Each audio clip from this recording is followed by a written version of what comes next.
You can tell by the title to this video, I have had COVID-19.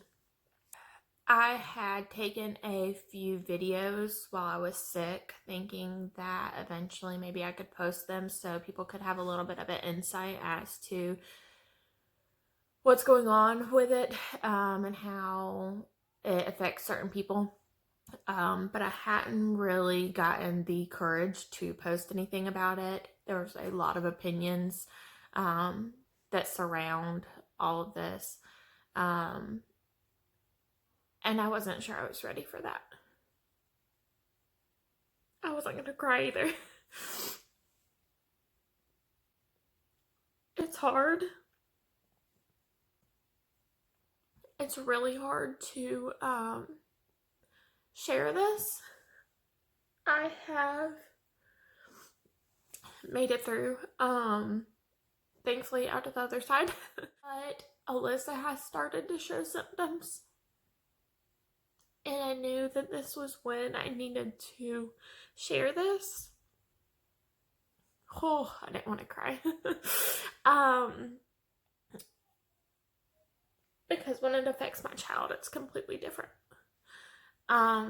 So just a little rundown. I say it in my videos that I took while I was sick. I started showing symptoms. Well, today is Sunday, April 26th. I started showing symptoms on the 4th of April, which is just over 3 weeks now. So I was able to get a test on the 7th. My results came back on the 13th, which was the Monday after Easter. They were negative.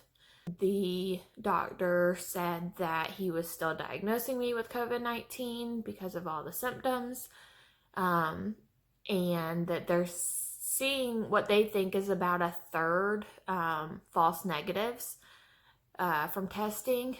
So that's kind of scary in and of itself, but it was just a very eye-opening experience. It's hard to get a test. The only way I was able to get a test was because of Alyssa. And with her breathing issues and everything, they wanted to go ahead and make sure that I didn't have it or did have it or whatever. Of course, it came back negative, so but we had just been trying to keep an eye on her. She hadn't been showing any symptoms up until last Saturday. She started coughing a lot. We figured it was her normal coughing with her asthma stuff. It's gone on now over a week, and it's gotten worse and worse, and it is completely different than her normal cough and breathing issues. And it's hard because there's not many places that do under 18 testing, so I wanted to share this so people knew that this needs to be taken seriously. I understand that everyone can't stay at home, but when you can, please do. People's lives depend on it. It was bad. It was really bad. There were a couple nights that I wanted to go to the hospital, but I didn't because I knew I would be alone. And I knew that if something happened, if one of the girls ended up with it, I wouldn't be able to be with them. And there was one night that it got so bad that I told Ryan, I told him to make sure that I was still alive when he got up to go to work the next day, because I didn't want the girls to find me. It was terrifying.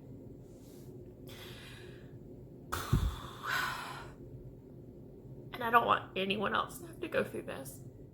It's been just over 3 weeks since my symptoms started.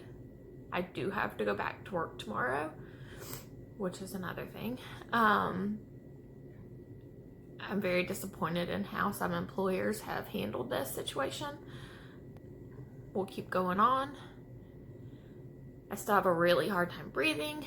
I still have some pain. It's nowhere near what it was, but it is still there. here's my videos. So thanks for watching, guys.